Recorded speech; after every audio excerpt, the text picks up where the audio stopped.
تجارة ليس الأمر سهلا كما تتصور.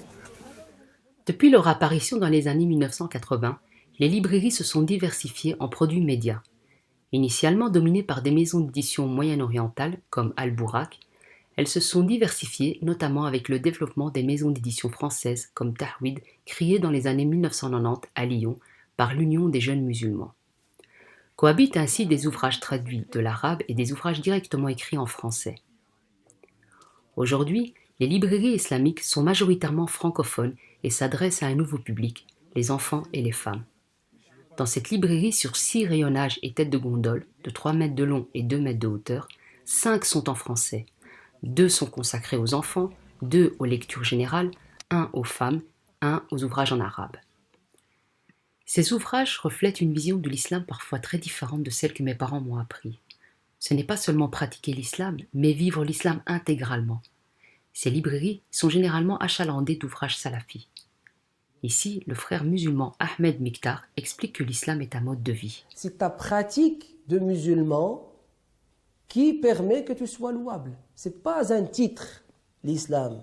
L'islam, c'est une œuvre. L'islam, c'est un mode de vie.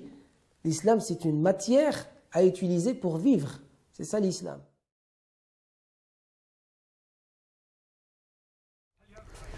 Ici, tu as un livre, L'âge d'apprendre à prier pour les enfants de 6 à 12 ans.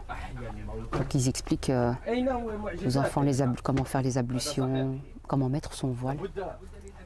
En fait, il est très représenté et on nous le rappelle très souvent enfant. Ici, tu vois, c'est des toiles en fait pour les enfants, pour qu'ils puissent peindre, colorier. Mais ici, c'est plutôt peindre. Et c'est sans les visages. Il n'y a pas de visage représenté, puisqu'on ne représente pas en islam les visages.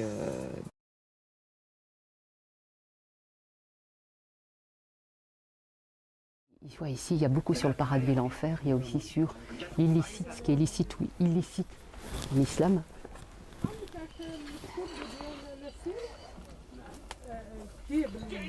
Et ça, c'est ce que le musulman doit apprendre, évidemment, pour pouvoir cumuler des hasanats s'il fait des bonnes actions. أكثر من 6000 آية جاء في آية النشوز المرأة الناشزة المتمردة على زوجها المترفعة عليه جاء من ضمن وسائل المعالجة واضربوهن. أمام عقوبة من يمارس اللواط والسحاق. سواء بعضهم قال نرميهم من حالق زي ربنا ما عمل في قوم لوط وبعضهم قال نحرقهم وبعضهم يعني خلافات. Alors ici, à côté, on explique le sort des morts et la vie dans l'au-delà. Donc si tu accumules plus de cyanètes, de mauvais points, bah, du coup tu risques d'avoir les supplices de la tombe et aller en enfer aussi.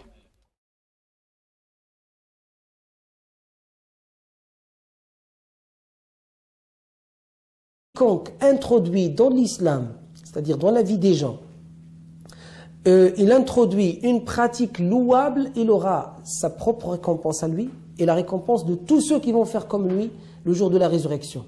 Par contre, celui qui fait le contraire, il aura le châtiment qui lui est adéquat en son action et le châtiment des actions de tous ceux qui vont faire comme lui jusqu'au jour de la résurrection.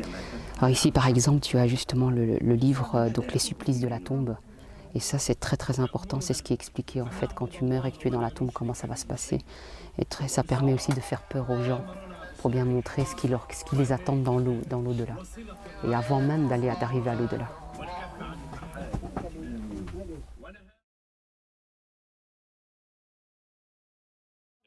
Les djinns et les démons.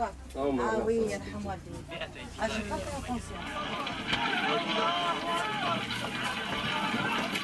On va voir le rayon femmes, tout ce qui concerne la femme en islam. Un rayonnage entier est consacré à la femme du début de sa vie jusqu'à sa mort.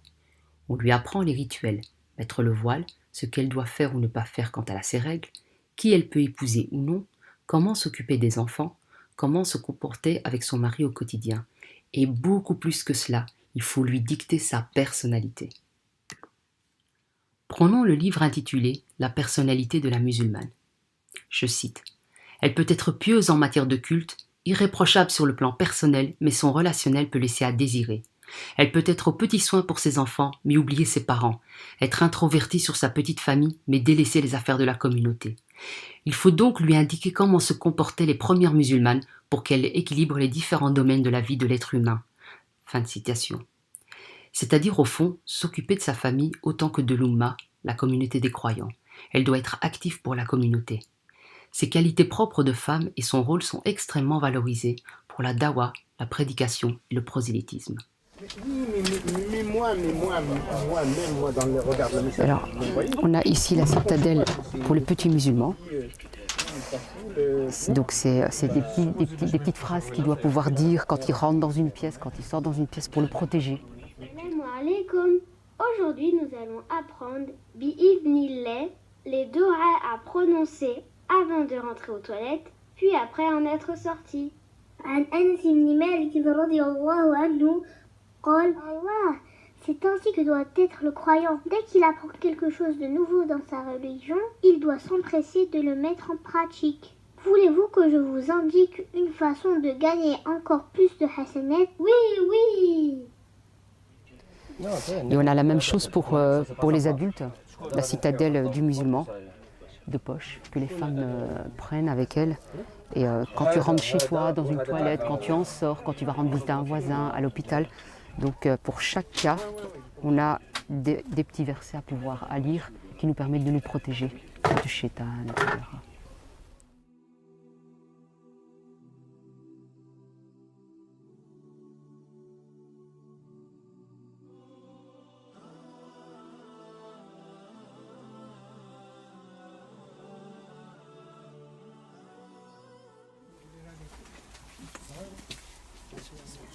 Ça, je vais...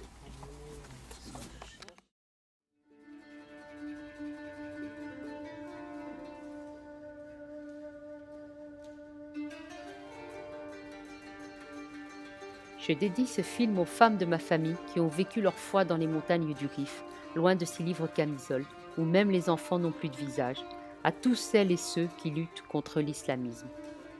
Non, je les ai jamais entendus.